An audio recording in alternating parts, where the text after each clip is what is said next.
Today we will be talking about the greatest common factor, or as it's also known, GCF.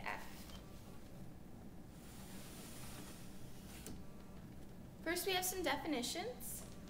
A whole number that is a factor of 2 or more non-zero whole numbers is called a common factor. 3 is a common factor of 9 and 36. Now the greatest of the common factors is called the greatest common factor. That's a little simple. It's called GCF, and 9 is an example of the greatest common factor between 9 and 36. When the greatest common factor of 2 or more non-zero whole numbers is 1, those numbers are relatively prime.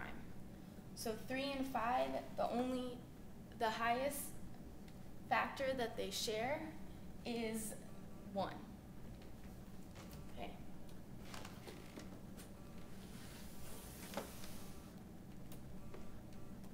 So we're going to find the greatest common factor of 48, 24, and 36, and we're going to do this by making a list.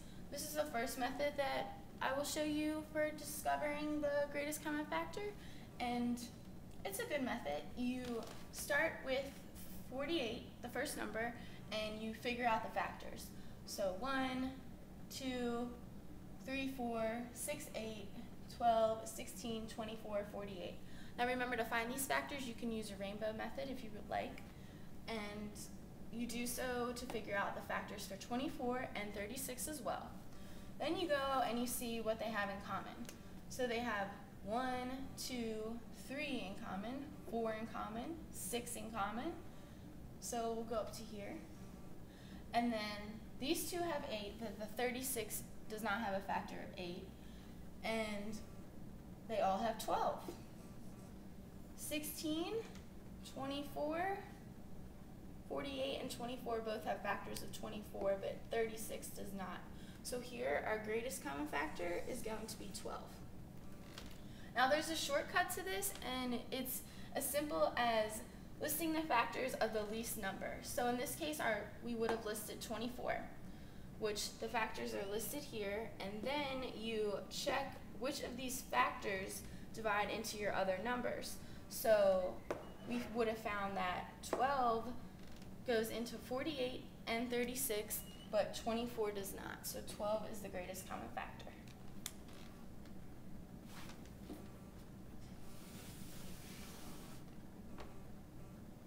Our second method for finding the greatest common factor is using prime factorization.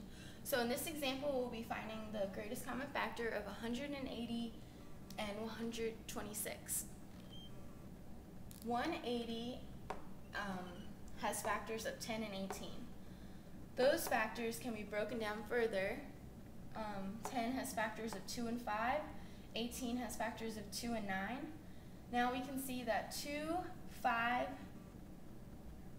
and 5 and 2 are prime, so we bring those down. But 9 is not prime, it's composite, and it has factors of 3 and 3. Now 126 has factors of 2 and 36. 2's prime, so we can bring that down, and 63 is composite, so factors are 3 and 21. Then keep bringing down the 2, bring down your 3, and then 21 is broken into 3 times 7. Now all of these numbers are prime, and all of these numbers are prime, so we list what our bottom prime factorization is, and we see what they have in common. So they have 2 in common, they have a 3 in common, and they have one more 3 in common. So now we multiply these numbers, but you only multiply them once. You don't multiply it 2 and 2, you just take the set of 2, this set of 3, and this set of 3, multiply that out, and we get 18. And that's all about greatest common factor.